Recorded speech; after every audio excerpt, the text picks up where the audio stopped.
Irmãos, hoje eu vou encerrar a série celular. Pode ser? Eu vou encerrar do começo. E eu vou repetir o tema da primeira mensagem. Quem estava na primeira mensagem? Está aqui a imagem, a gente vai soltar aqui, a janela para a morte. Né? Quem lembra dessa mensagem? Rapaz, eu duvido. Vocês lembram que eu preguei. Agora o que eu preguei, eu quero saber. Quem lembra o que eu preguei? Levanta a mão. Eita, vocês são crentes demais, né? Uma, duas pessoas, glória a Deus. Que bom. Mas, contudo, entretanto, eu acho impossível pregar a mesma mensagem, irmãos. Então, quem ouviu a primeira, ouviu. Né? Amém? Deus falou, Deus visitou, Deus fez na sua vida. Mas eu vou pregar com o mesmo tema, o mesmo texto que eu vou utilizar. Mas enquanto eu meditava nesse texto esses dias, Deus falou tantas outras coisas no meu coração, né? A palavra de Deus é assim, ela é inesgotável, né? É inesgotável. Então eu quero te convidar, você abrir em Atos capítulo 20 comigo. E também quero te convidar depois, você pode ir lá no nosso canal do YouTube. Você pode assistir as outras mensagens da série celular. A mensagem Perdidos Dentro de Casa, acho que foi uma das mensagens mais violentas que eu preguei. E a outra mensagem foi Dominados pelo Olhar. Então essa vai ser a terceira mensagem dessa série. Provavelmente vai virar um livro. E essa e as outras mensagens. Vocês comprariam livro, irmão? Se a gente fizesse os livros das séries? Deixa eu ver quem compraria. 1, 2, 3, 4, 5. Dá para vender uns 10 livros aqui dentro. Mas o pessoal está botando pilha. Pastor, faz livro das séries. Porque assim, a nossa intenção é que você tenha para onde voltar depois. É muita informação. É muita pancada de uma vez só. Você vai sair por ali, talvez você vai sair meio zonzo. Talvez você não vai lembrar direito. Então você pode voltar no YouTube depois. Quantas vezes você quiser, pega o seu papel, pega a Bíblia, pega a caneta e toma nota. E também, se tiver um livro, é maravilhoso também, né? Você lê, você sublinha, e no livro vão ter tantas coisas talvez a mais. Então o pessoal da editora está estudando aí. Mas vamos ver. Atos capítulo 20, versículos 7 até o 12, diz assim: No primeiro dia da semana, reunimos-nos para partir o pão. E Paulo falou ao povo. Pretendendo partir no dia seguinte, continuou falando até a meia-noite.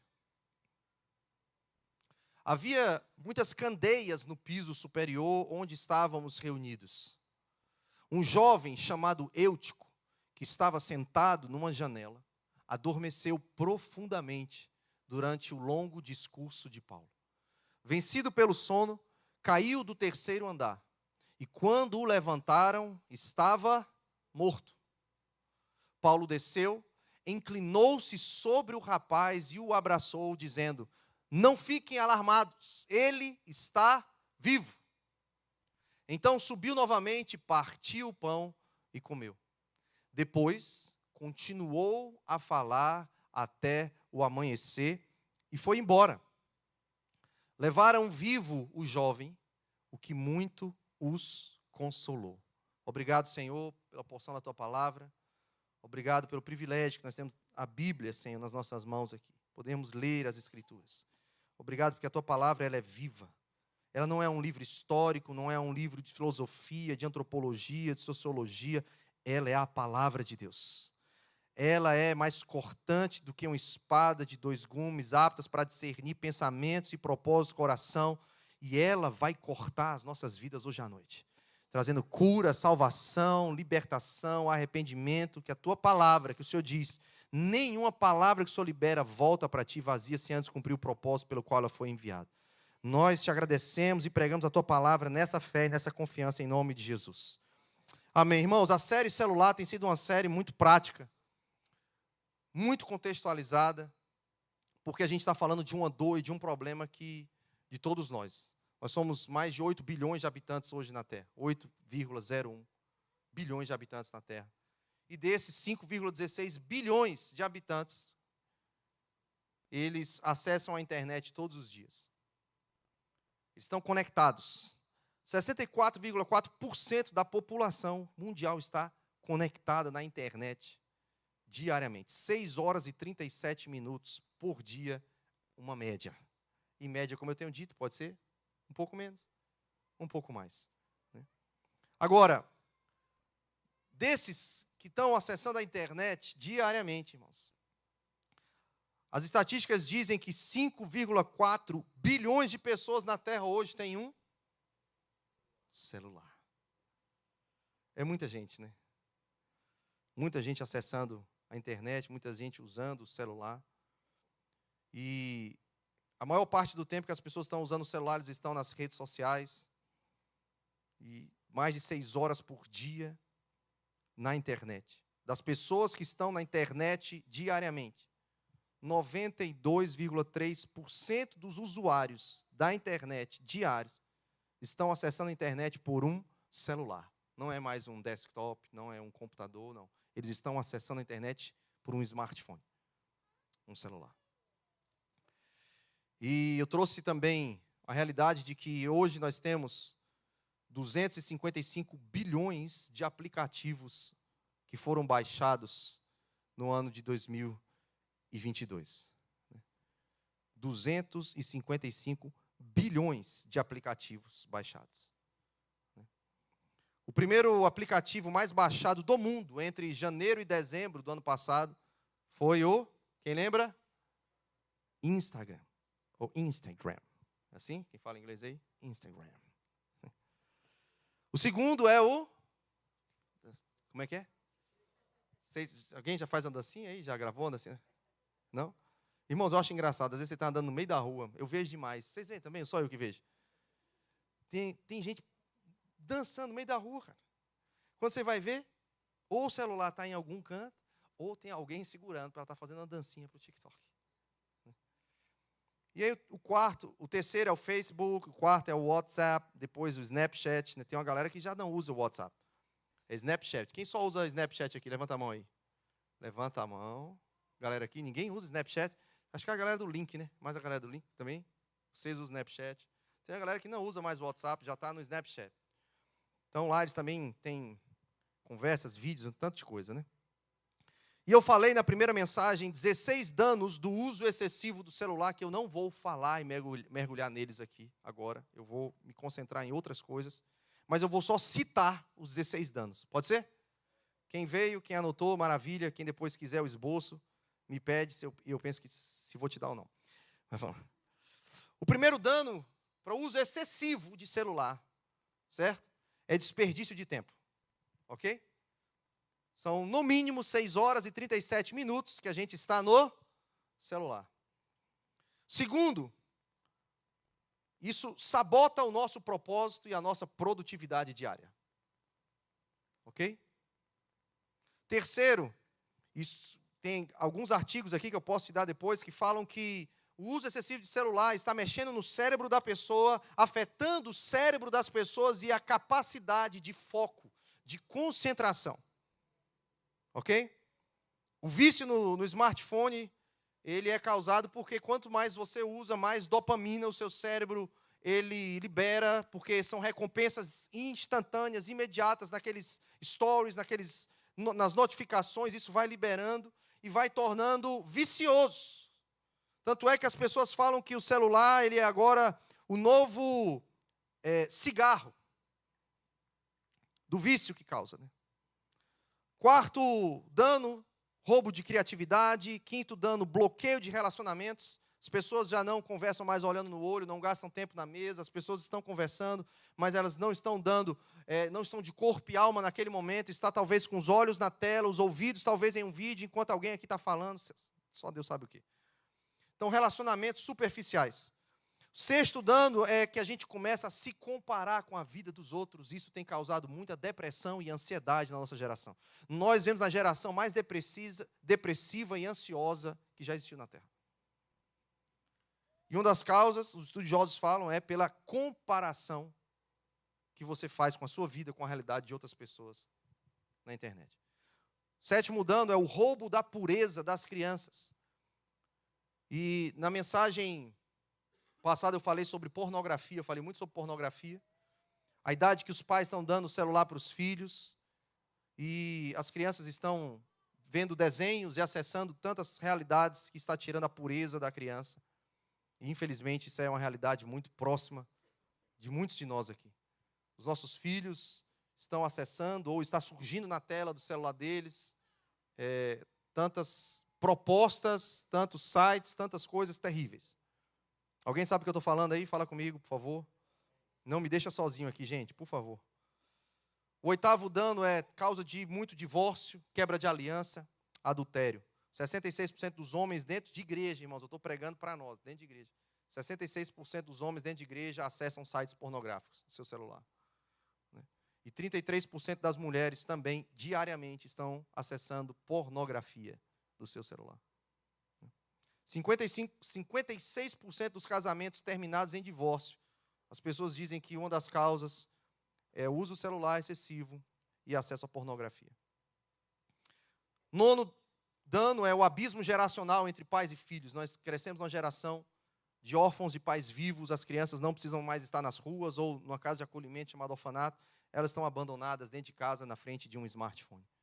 10º dano, a gente não lê mais a Bíblia, a gente não gasta tempo mais na presença do Senhor, a gente não jejua mais, a gente está no celular. 11º, não oramos mais ou estamos orando e o telefone está na mão, está perto e tem uma notificação, já quebra aquele nosso momento de intimidade com Deus. Quem é casado aí? Levanta a mão. Quem namora com o cônjuge? Hã? Eu falei até sobre vida sexual, sobre a porcentagem que as pessoas estão tendo relação sexual com o seu cônjuge. Falei sobre isso nas mensagens passadas, eu quero que você vá lá e confira, não vou entrar aqui agora nesse assunto. Mas imagina comigo, você está lá no seu momento de intimidade com o seu cônjuge. Quem lembra? Oh, o povo se entregando aí, hein? E aí, irmão, naquele momento de intimidade, o seu celular começa a chegar as notificações. Você vai parar o que você está fazendo? Espera aí, aguenta um pouquinho. Deixa eu só ver que chegou um WhatsApp. Hã? Aí você está naquele momento, naquele clímax maravilhoso. Aí toca de novo a notificação. Alguém comentou na sua postagem. Você não aguenta. Você tem que falar para o seu cônjuge. Dá para você aguentar só um pouquinho? Fica aí só um pouquinho que eu vou só dar uma olhadinha. Quem comentou na minha postagem? Vai rolar, irmão? Intimidade? Vai quebrar o clima total, irmão. É loucura. Quem fizer isso aí é loucura. Pode levar logo para o psiquiatra, porque está ficando louco. Além de ser pecado. Mas nós estamos fazendo exatamente isso com o Senhor. Hã? Acho que só o Vinícius está me ouvindo, gente. Pelo amor de Deus. Obrigado, Vinícius. Eu não combinei com ele não, mas é bom demais, né? Alguém interagir quando a gente fala. Nós estamos fazendo isso com o Senhor. Quebrando os nossos momentos de intimidade com Ele, por conta do nosso celular. 12º dano, a síndrome do pescoço do texto. As pessoas estão ficando com problema aqui, irmão, no pescoço, tanto que a gente anda assim. 13º, vício, por conta da dopamina. Existem várias síndromes hoje, por conta do uso excessivo do celular. 14º, violência. Eu citei aqui o caso de uma criança que matou o seu pai e a sua mãe. Nós vimos também, eu trouxe aqui na pregação, aquelas 2 crianças que fugiram com o carro, dirigiram mais de 300 quilômetros, porque a mãe tirou o celular. Nós vimos lá no Brasil uma criança que queimou o apartamento com os avós dentro, porque os avós tinham tirado o celular dela. Vocês viram isso? Celular. Transtornos psíquicos, fobias, tantas questões. E o 16º, insônia. Porque o uso excessivo do celular, principalmente deitado na cama à noite, ele vai mexer com a produção da nossa melatonina, que é o hormônio do sono, e ele vai inibir o nosso sono. Ok? Agora, aquilo que a gente acha que é exagero, talvez é o que a gente mais está precisando. É sair dessa janela que está gerando morte. Morte física, morte nos relacionamentos, morte conjugal, morte da pureza, morte espiritual. A janela da morte, irmãos, é acessada pela tela do nosso celular. E aqui a gente vê nessa história de Atos que Paulo está reunido com o povo. E o texto está dizendo que eles estão ali no primeiro dia da semana, que é o domingo, é hoje. Eles estão reunidos. E eles estão ali no momento de comunhão do partir do pão, ou seja, eles estão reunidos. E quando eles se reuniam lá na Palestina no século I, eles iam partir o pão, eles iam participar da ceia do Senhor juntos. partir o pão, beber do vinho. E participar da mesa do Senhor era tanto um momento eles chamavam de ceia do amor, o amor ágape, que é aquele amor que você tem sem se limitar, onde você se entrega voluntariamente, onde você se sacrifica sem esperar algo em troca. Então eles estão ali naquele ambiente de amor profundo, de relacionamentos entre a família da fé. Eles estão também naquele momento onde o Senhor Jesus falou: ei, faça isso todas as vezes que vocês se reunirem, mas façam isso em memória de mim, até que eu venha. Ou seja, participar da ceia do Senhor não é simplesmente se reunir. A gente que é crente gosta de se reunir para comer. Quem não gosta de comer, assar uma carne. E é maravilhoso ter comunhão, brincar, contar piada, mas eles estavam num momento de comunhão. Eles estavam naquele momento onde eles estavam alimentando o relacionamento, cultivando o relacionamento entre eles, mas eles também estavam fazendo aquilo em memória daquilo que Jesus tinha feito. Estão comigo? Em memória do ministério de Jesus, que ele andou na terra por mais de 3 anos, na unção e no poder do Espírito Santo, curando pessoas, curando leprosos, curando cegos, dando vista aos cegos, levantando os mortos, perdoando pecados, lembrando de tudo aquilo que Jesus fez e falou. E naquele momento eles conversavam sobre Jesus. Naquele momento eles conversavam, eles ouviam Paulo falando das experiências dele com o Senhor. Eles conversavam sobre as experiências que eles ouviram que Jesus tinha feito ali na Palestina do século I. Mas não é só uma memória que geraria tristeza neles, ou uma memória fúnebre. Puxa, que saudade daquele nosso ente querido que partiu. Não, a ceia do Senhor é uma lembrança daquilo que Jesus fez, mas é uma memória cheia de esperança, porque Jesus falou: faça isso até que eu venha. Eles estavam reunidos para celebrar o que Jesus fez, para celebrar o que Jesus estava fazendo, mas também para celebrar a expectativa que Jesus está voltando. Eu não sei se você está acompanhando o que está acontecendo no mundo, irmãos, mas os sinais estão cada dia mais evidentes que Jesus está às portas. Se você não percebeu ainda, por favor, eu vou começar a te instigar nas próximas semanas sobre isso. Mas Jesus está voltando e não é conversa da carochinha. Basta a gente ler a Bíblia. A volta de Jesus é precedida de vários sinais, de profecias que se cumprem, de cenários escatológicos, várias realidades que vão acontecer, tanto em Israel quanto no globo terrestre, e nós estamos presenciando exatamente cumprimentos de palavras que dizem que está cada vez mais perto. E eles estavam reunidos também naquele dia, nessa expectativa: Jesus vai voltar. Jesus vai voltar. E aí, irmãos, Paulo, ele tinha a pretensão de viajar no dia seguinte. Vai dizer no versículo 7. Ele estava nesse momento tão intenso de comunhão e de intimidade e de espiritualidade. E o texto diz que eles decidem prolongar aquele momento de comunhão. Eles começam a ouvir as experiências de Paulo, e Paulo simplesmente ele decide estender o culto. Quem topa estender o culto aí? Deixa eu ver. Só mais 5 minutos. 5, 10, 15. Não, brincadeira. Mas Paulo, ele fala: cara, vocês topam ficar mais um pouquinho, mano? Os caras: não, vai. E Paulo ali, ele não estava assim, num stage e as pessoas sentadas. A experiência que eles estavam tendo era sentado mesmo numa sala. Eles estavam talvez numa roda, no chão, conversando sobre as coisas do Senhor. E aí Paulo, ele fala: cara, mas amanhã de manhã eu já vou viajar. Então vamos fazer o seguinte: não vamos dormir não. Não vamos dormir não. Vocês topam fazer uma vigília? Quem é crente que gosta de vigília aí? Deixa eu ver. Meu Deus, nós vamos ter muita vigília naquele prédio novo. E Paulo chega para eles e fala: mano, vocês topam ficar a noite toda aqui conversando? Porque não estava entediante, não estava chato, não estava monótono, não estava careta, não era religiosidade, não era a religião do é proibido. Não, eles estavam curtindo aquele momento maravilhoso de comunhão e de presença de Deus no meio deles. E Paulo diz: ei, amanhã de manhã eu vou viajar, então deixa eu falar mais um pouquinho para vocês, por favor. E o texto diz que ele começa a falar, e ele se prolonga no falar. Isso me ensina 2 coisas. Paulo, ele tinha algo que eu e você precisamos ter. Você precisa pegar isso aqui, por favor, agora. Senso de responsabilidade e senso de urgência. Vou falar de novo. Paulo, ele expressa nesse momento tão simples, Alan, 2 coisas que nós precisamos ter, cara. Senso de responsabilidade e senso de urgência. Paulo está aqui agora falando para mim e para você: ei, amanhã eu vou partir. E lá na frente desse mesmo capítulo de Atos 20, Paulo, ele começa a se despedir das pessoas, porque ele não sabe se vai mais encontrar aquelas pessoas. Que por onde ele passava.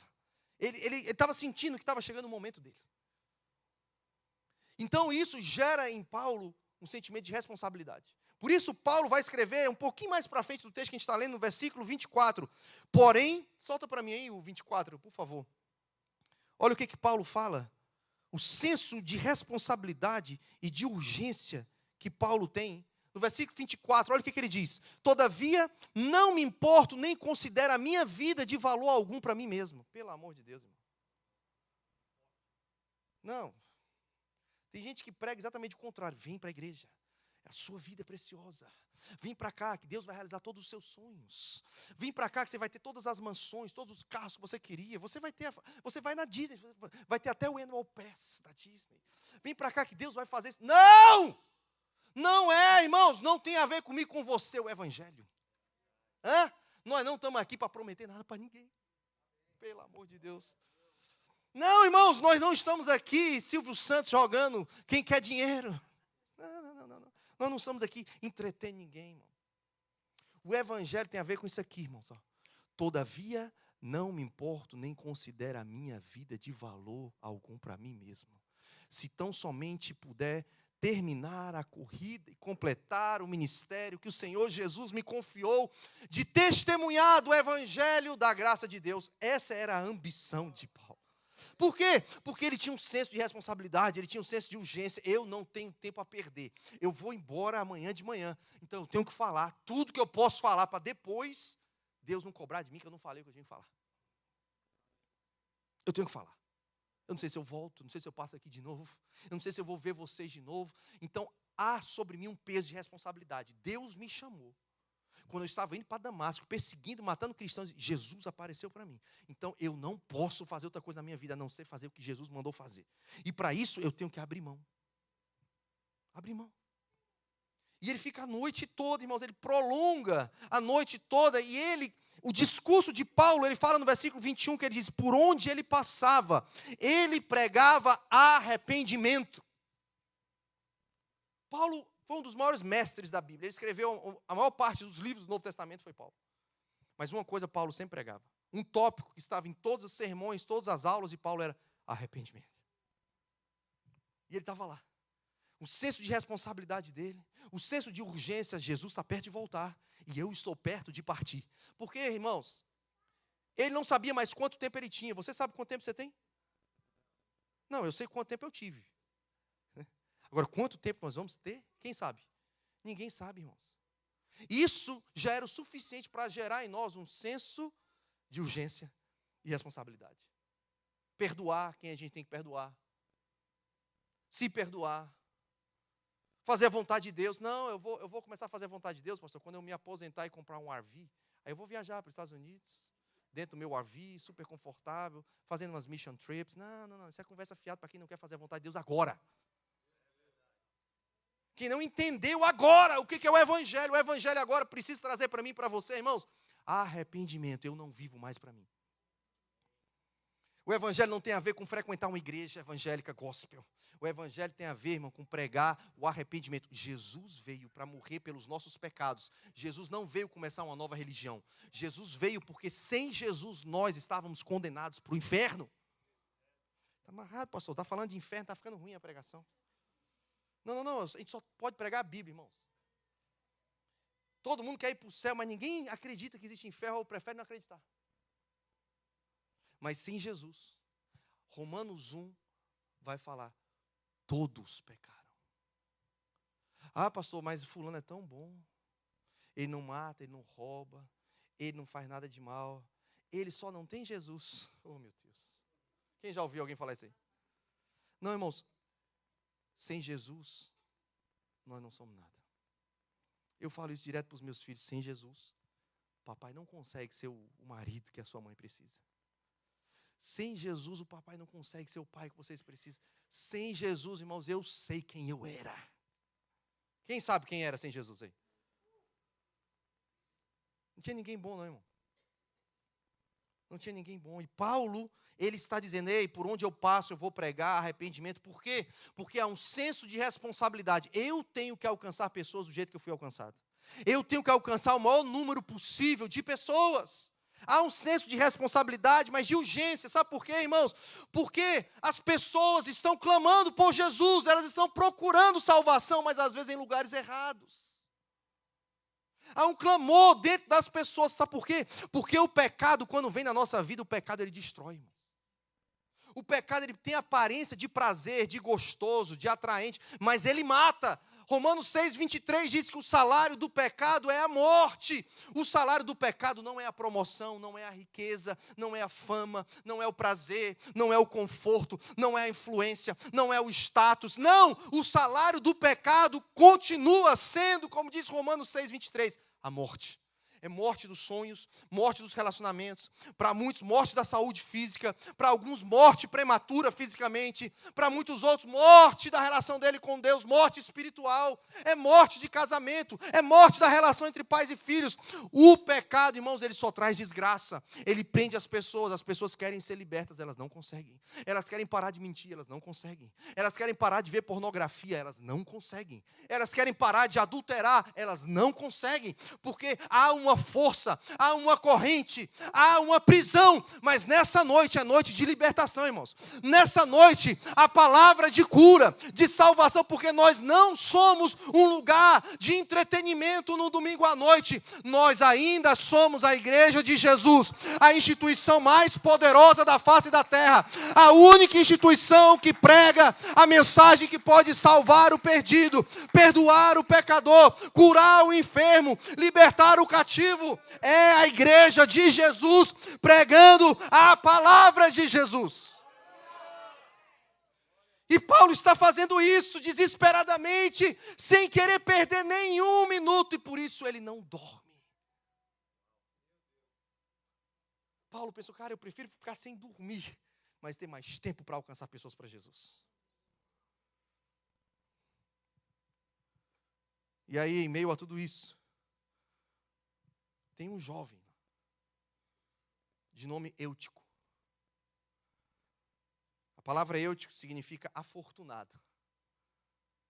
Afortunado, alguém sortudo, abençoado. Alguém que tinha tudo para dar certo na vida, cara. Alguém afortunado. Não, o nome dele não significava azarento. O nome dele não significava, sei lá, qualquer coisa que tivesse um sentido ruim, porque o pai, um judeu, ele dava um nome para o filho, e o ato de dar um nome para o filho era um liberar de uma palavra profética para a vida do filho. Eu declaro que você vai ser isso. Eu declaro que você vai fazer isso. Eu declaro que você vai tocar a sua geração dessa forma. Então, quando os pais, aquele menino, viram aquele menino e falaram, o nome dele vai ser afortunado, ele vai ser abençoado, ele vai ser próspero, ele vai ser feliz, vai tudo dar certo, ele vai ver realidades de portas abertas, vai ser maravilhoso. Então, esse menino está lá, nesse ambiente, irmãos, onde Paulo está, onde a comunhão é profunda, onde há o partir do pão, onde as pessoas estão falando da maior mensagem mais poderosa da face da terra, que é a mensagem do Evangelho de Jesus, e esse jovem está lá. E a história conta que esse jovem, em meio a todo esse ambiente poderoso, irmãos, esse jovem começa a cochilar. Cutuca o seu irmão do lado e fala assim, epa, não cochila, vigia. Acorda. Não cochila. Esse irmão começa a pescar. Está falando. Imagina, irmãos, não era qualquer um que estava pregando, não, irmão. Nós vamos ter lá na nossa virada, pastor André, pastor Vitor Hugo, o profeta Rony, John Bevere. Meu Deus do céu, irmão. Quem é que vai cochilar numa virada dessa? Não tem quem cochile, não, irmão. Nós vamos virar a noite, nós vamos virar o dia, nós vamos ficar 48 horas sem dormir. Vai ser uma loucura, irmão. Agora imagina o apóstolo Paulo vindo para a virada, pelo amor de Deus. Não, o apóstolo Paulo falou, eu vou pregar a noite toda para vocês. Quem é que tinha coragem de levantar, irmãos, pelo amor de Deus, para ir no banheiro? Quem é que ia ter coragem de... eu vou tomar uma água. Vai não, miserável, fica aí, porque Paulo está pregando. É o cara que matava os crentes. Teve uma experiência poderosa. E agora ele está disposto a morrer por Jesus. É o cara que mais escreveu cartas. É o apóstolo Paulo. Mas está lá, Eutico. com sono. A palavra do Senhor diz, no original grego, a palavra quando diz que ele adormeceu profundamente. A palavra significa letargia espiritual. Ele estava com a sua vida espiritual. Sabe como é que é? Hã? Tipo assim, crente Raimundo, sabe como é que é? Não é o Raimundo aqui não, pelo amor de Deus. Cadê o Raimundo aqui? Raimundo aqui é violento. Quando ele soube que ele trouxe uma palavra lá no GC, foi fire, foi fogo. Mas o crente Raimundo, que não é o Raimundo da Manu, é o pé na igreja e pé no mundo, né? Já viram essa? Oh, meu Deus, isso é besta demais, né? Mas foi o que eu pensei, irmão. E ele estava lá. E essa letargia espiritual daquele jovem fez com que, mesmo ele estivesse num ambiente poderoso, da glória de Deus, num ambiente onde poderia haver cura, num ambiente onde poderia haver profecia, num ambiente onde a palavra de vida estava sendo liberada, num ambiente onde talvez naquela noite fosse liberada uma palavra para ele se alinhar com a profecia que ele recebeu quando ele nasceu para ser alguém afortunado, mas ele não era ainda, porque faltava uma palavra para posicionar, para despertar, para alinhar. Mas sabe onde é que ele estava? Distraído na janela da morte. No lugar da cura, no lugar do poder de Deus, no lugar da palavra de libertação, no lugar da vida, ele estava no meio. Mas totalmente alheio. Ele estava no meio, cara, entre nós, mas totalmente insensível. Totalmente, mano, que horas vai acabar esse negócio aqui, pelo amor de Deus? Que culto, deixa eu aproveitar e ver aqui o que é.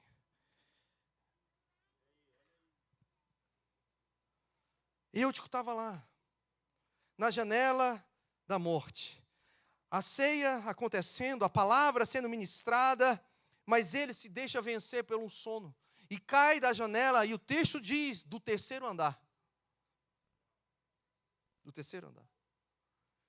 E aí Lucas, que é quem escreve o livro de Atos, e aqui vale ressaltar o que eu falei da primeira vez, Lucas é um médico. E como médico, Lucas sabia muito bem chegar lá e ver se o cara estava com batimento ou não, se estava só desfalecido, se tinha quebrado só uma perna, ou se ele estava morto. E Lucas, quando escreve, para deixar relatado na história, diz que ele estava o quê? Morto. Só que tem muita gente que antes de morrer fisicamente, irmão, já está morrendo espiritualmente, ó. Gradativamente. Irmãos, nós precisamos de arrependimento hoje à noite. Nós precisamos falar um basta para toda distração, para toda insensibilidade, para toda cegueira espiritual, para toda surdez espiritual, para toda letargia espiritual, para toda insensibilidade espiritual, para toda dúvida, para todo ateísmo, para todo pecado. Nós precisamos nos arrepender, irmãos, antes que seja tarde demais. Porque a morte física, ela pode ter uma solução. Esse jovem, ele cai morto.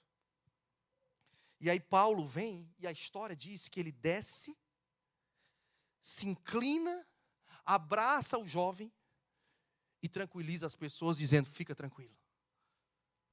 O menino está vivo. E aí ele sobe de novo. E aí ele podia falar assim, rapaz, acho que já deu por hoje, né? Mano, eu acho que eu já falei demais, tem gente até caindo da janela, mano. Eu acho que eu estou já, o pessoal não está me aguentando mais me ouvir, mesmo acho que é bom acabar. O pessoal está com sono, o pessoal, né, eu acho que está assim sem graça. Não, sabe o que Paulo faz? Quem aguenta mais? Quem aguenta mais? Porque ele morreu e agora ele está do lado aqui, ó, de um cara que estava morto, mas acabou de ressuscitar. Irmão, pelo amor de Deus, quem quer ir para casa diante de um milagre desse, irmão? Quem quer ir para casa diante de milagres de pessoas que estavam mortas, mas agora estão vivas para Cristo? Nós acabamos de fazer isso ali com 14 pessoas. A Bíblia diz que o batismo é uma morte para o velho eu e um nascer em Cristo. Paulo está ali, ressuscita o jovem e continua, cara. Ele continua, vai até o quê? Até meia-noite? Não. Vai até o amanhecer, pelo amor de Deus. O cara é extravagante demais. Paulo era muito extravagante. Com certeza tinha uns religiosos que estavam falando, acho que eu vou embora, mano, senão está demais aqui. Sempre vai ter os religiosos. Sabe qual era a preocupação de Paulo com os religiosos? Zero. Pelo senso de responsabilidade e de urgência. Eu não tenho tempo a perder com quem não quer. Eu não tenho tempo a perder com quem acha que é demais. Não. Eu vou pregar para quem quer ouvir. Eu vou orar para quem precisa. Eu vou ministrar para quem quer ser liberto. Eu estou aqui, eu vou fazer a minha parte até amanhã de manhã. Quem quiser, quer. Quem não quer, fica à vontade. E o texto continua dizendo, irmãos, agora, quantas pessoas estão no nosso meio? Fracas, sonolentas, com letargia espiritual. 1 Coríntios 11, versículo 17, vai dizer que é possível se reunir e sair pior. Vocês já leram esse texto? 1 Coríntios 11, 17, Paulo está dizendo para a igreja de Corinto, quando se reunia para participar da ceia do Senhor, eles saíam piores. Já parou para pensar nisso? Você vem para o culto e volta pior para casa? É possível, irmãos. Sabe por que é possível? Porque Paulo fala lá no versículo 30 desse mesmo texto, não sei se já tem aí, tá aí. 1 Coríntios 11, 30, olha aí. Por isso, há entre vós muitos fracos, doentes, e vários já dormiram. Há muitos eúticos no meio da igreja. Fracos, a palavra no original fala de fraqueza espiritual. Doentes, fala de doença física. E mortos, tanto segundo Romanos 13, 11, o mesmo autor de 1 Coríntios, que é Paulo, ele fala metaforicamente de uma morte espiritual, uma morte na alma, uma morte para as coisas de Deus, uma morte porque agora, ao invés de você andar na luz, você está debaixo da influência de um sistema ainda mudando. Então Paulo está dizendo, ei, é tempo de despertar. Irmãos, essa é a minha palavra para você hoje à noite. Por favor, nós precisamos despertar. Nós precisamos urgentemente de arrependimento e de um despertar espiritual. Nós não podemos deixar as pessoas caírem e morrerem no nosso meio. Nós cremos que Deus ressuscita, sim ou não? Deus cura, sim ou não? Mas vai doer. Quem permanece na sonolência, quem permanece sentado na janela da morte, os prejuízos virão, irmãos. A desgraça vai vir. E é melhor prevenir do que remediar. A dor de um divórcio, a dor da perda de um filho, a dor de um aborto, a dor de um filho nas drogas, a dor de você saber que você está completamente distante dos sonhos de Deus, das promessas de Deus para a sua vida. Essas dores, elas um dia vão bater na porta daqueles que estão distante dos caminhos do Senhor. O pecado sempre vai machucar, irmãos. Por isso nós precisamos urgentemente pregar para que pessoas sejam libertas do pecado. Para que pessoas sejam curadas das suas desgraças, libertas dos seus cativeiros, para que pessoas sejam salvas pelo poder da obra de Jesus que morreu e ressuscitou por nós, para que as pessoas sejam livres das últimas consequências do pecado, que é a própria morte física, mas também a morte que a gente chama de segunda morte, a morte espiritual. Porque a morte física, Paulo, ele se abaixou, ele se inclinou, ele abraçou e ele transferiu vida para aquele jovem ressuscitou. Mas a morte, queridos, a segunda morte, a morte sem Jesus, a morte espiritual, essa não tem mais jeito. Essa não tem mais jeito. Não adianta acender vela, não adianta fazer promessa. A Bíblia diz que só cabe o homem morrer uma vez. E aquele que morre sem Jesus, um dia, irmãos, todos nós vamos estar diante do Senhor quando Ele voltar. E vai haver um julgamento. E todos estarão diante do Senhor. Aqueles que foram salvos por Jesus, que creram no que Jesus fez, e receberam a salvação de graça, pela fé. Esses vão ouvir do Senhor, entra no gozo eterno. Mas aqueles que não reconheceram Jesus, irmãos, esses infelizmente vão passar uma eternidade sem o Senhor. E o nosso trabalho aqui na terra é pregar para o maior número possível de pessoas. Para que ainda na terra elas encontrem salvação, cura, perdão, vida em abundância, sonhos realizados, alinhamento com o chamado de Deus para a sua vida, uma família saudável, um casamento saudável, filhos felizes, para que ainda na terra essa pessoa viva tudo aquilo que Deus tem para mim e para você, e faça o que Deus te chamou para fazer, como Paulo estava fazendo. Descobrir para que você nasceu, irmãos. Nós não nascemos para vir só morar na América e ganhar dólar. É muito mais do que isso. Por isso nós precisamos orar. Por isso nós precisamos jejuar. Pregar a palavra de Deus, as boas novas do Evangelho de Jesus, para que hoje pessoas sejam salvas, para que hoje pessoas sejam libertas das amarras e escravidão do pecado, para que hoje os olhos da cegueira espiritual se abram, para que hoje os ouvidos tapados sejam abertos e escutem a voz de Deus, para que pessoas possam ser ressuscitadas em Cristo Jesus, para que as pessoas saiam do lugar de fraqueza, de doença, de insensibilidade, de incredulidade, de sonolência, para que as pessoas saiam do lugar da janela da morte. Eu fico pensando aqui, irmãos, eu estou encerrando, fica mais um pouquinho comigo, pode ser? Por que aquele cara sentou naquele lugar, irmãos? No terceiro andar, o cara sonolento, sentado num lugar de risco. Será que ninguém falou para ele, cara, macho, sai daí, pelo amor de Deus. Lá no Ceará a gente fala assim, mano, pelo amor de Deus, sai daí. Tem juízo não? Está com sono? Mano, vai deitar ali, mano. Ou então, joga uma água na cara e desperta, porque olha quem está falando, é Paulo. Será que ninguém falou para ele? Será que não tinha um pai, uma mãe? Ele falou, meu filho, deita aqui no meu colo, quer cochilar um pouquinho? Deita aqui, no colo da mamãe. No ombro do papai, aqui, vem cá. Será que ninguém repreendeu aquele jovem? Ou será que alguém tentou fazer isso, mano? Mas aquele jovem, ele estava tão orgulhoso, como nós cantamos, o orgulho nos tira da presença de Deus. O orgulho nos impede de confessar os nossos pecados. O orgulho nos impede de levantar da cadeira e falar, eu quero entregar minha vida para Jesus. Talvez alguém falou para aquele jovem, ei, rapaz, você precisa mudar de vida, mano, olha quem está falando, você ainda continua nesse pecado, você ainda continua nessa leseira espiritual, você ainda continua no celular, você ainda continua distraído, você ainda continua insensível. Olha o mover de Deus no nosso meio, cara. Alguém pode ter falado para ele, eu não sei, mas talvez o orgulho dele era tão grande, que ele falou, mano, cuida da sua vida, mano. Eu sou dono do meu nariz. Eu já sou maior de idade. Eu pago as minhas contas aqui. Você paga as minhas contas? Você cumpre o meu schedule? Então se mete na sua vida e deixa a minha vida em paz, rapaz. A gente não sabe, as desculpas que a gente dá pode ter um preço de morte. Aquele jovem não sabia que ele estava prestes a cair do terceiro andar. Talvez o orgulho fez com que ele permanecesse no lugar da morte. A minha oração, irmão, é que Deus quebre todo orgulho em nós hoje à noite. Que não haja nenhuma resistência, irmãos, hoje à noite. Que não haja nenhum orgulho que nos impeça de sair de um lugar e acessar uma nova realidade em Deus para mim e para você, na nossa casa. Jesus vai voltar, irmãos. E eu quero falar para Jesus naquele dia, Senhor, eu fiz o que o Senhor me mandou fazer em Jacksonville. Eu preguei a Tua palavra.